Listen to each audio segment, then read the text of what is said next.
बजा के खनका के कंगना, सज धज के बुले आथे रोज मोर अंगना।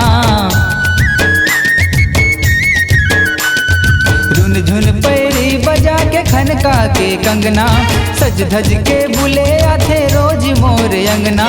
होगे हाँ दीवाना बंधा के माया बंधना, होगे हाँ दीवाना बंधा के माया बंधना। होगे हल्ला जमो आरा पारा, आ पाछू परे हवा बन के आवारा। होगे हल्ला जमो आरा पारा, आ पाछू परे हवा बन के आवारा।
जरी गांजा कली तय नशा के गोली, जीवरा मोर अरज के गोरी तोर हंसी ठिठोली।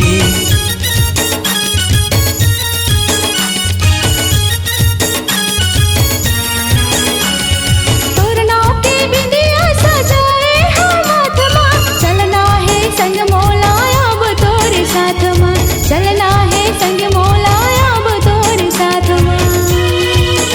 होगे हल्ला जमो आरा पारा, आ पाछू परे हवा बन के आवारा। संझा बोले अबे हमर पारा, तोला खोजत आयो तोहर पारा।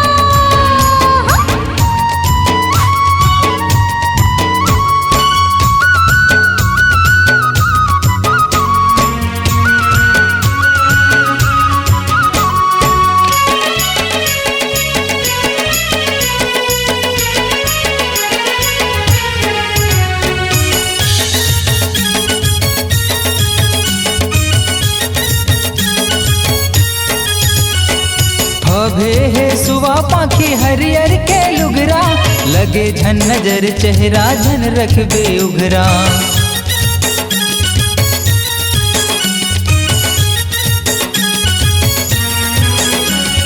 चल हट गवई हा झन कर पे आनकानी, बहु तोला पाए बरबन प्रेम दीवानी, बहु तोला पाए बरबन प्रेम दीवानी।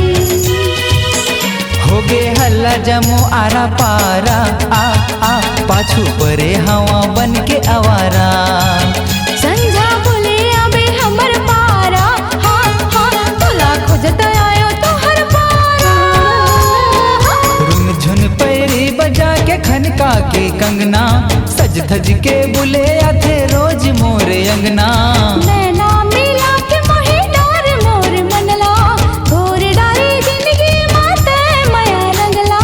होगे हाँ दीवाना बंधा के माया बंधना, बहु हो दीवानी बंधा के माया बंधना। होगे हल्ला जमो आरा पारा, आ पाछू परे हवा बन के आवारा। संझा बोले अबे हमर पारा, तोला खोजत आया तोहर पारा।